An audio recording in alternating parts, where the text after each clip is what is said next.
ایک دن میں نکر پہن کر قرآن پاک پڑھنے مسجد چلا گیا۔ مولوی صاحب غصے میں آ گئے اور مجھے بولے، تم مسجد میں نکر پہن کر کیوں آئے ہو؟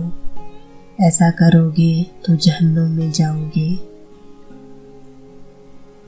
میں نے گھر آ کر ماں کو بتایا تو ماں جی بولی، پتر مولوی صاحب غصے میں ہوں گے جو انہوں نے یہ بات بولی، ورنہ تو بیٹا جہنم میں جانے کے لیے بڑی محنت کی ضرورت ہوتی ہے۔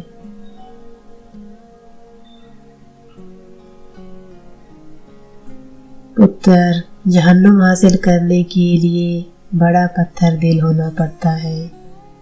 پتر جہنم کے لیے دوسروں کا حق مارنا پڑتا ہے، اس کے لیے قاتل بننا پڑتا ہے، فساد پھیلانا پڑتا ہے۔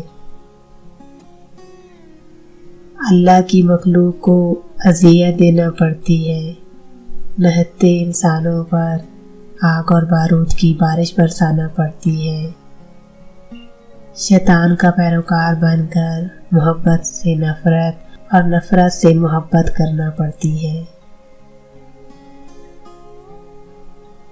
پتر اس کے لیے خالق اور رحمت للعالمین صلی اللہ علیہ وآلہ وسلم سے تعلق توڑنا پڑتا ہے، تب کہیں جا کے یہ جہنم ملتی ہے۔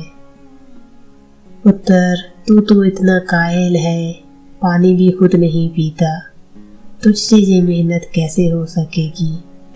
تو چڑیا کی موت پر ہفتوں روتا رہتا ہے، تو اتنا پتھر دل کیسے بن سکتا ہے؟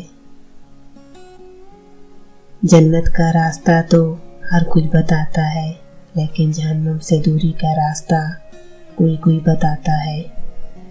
اللہ پاک ہم سب کو صحیح راستے پر چلنے کی توفیق عطا فرمائے، آمین۔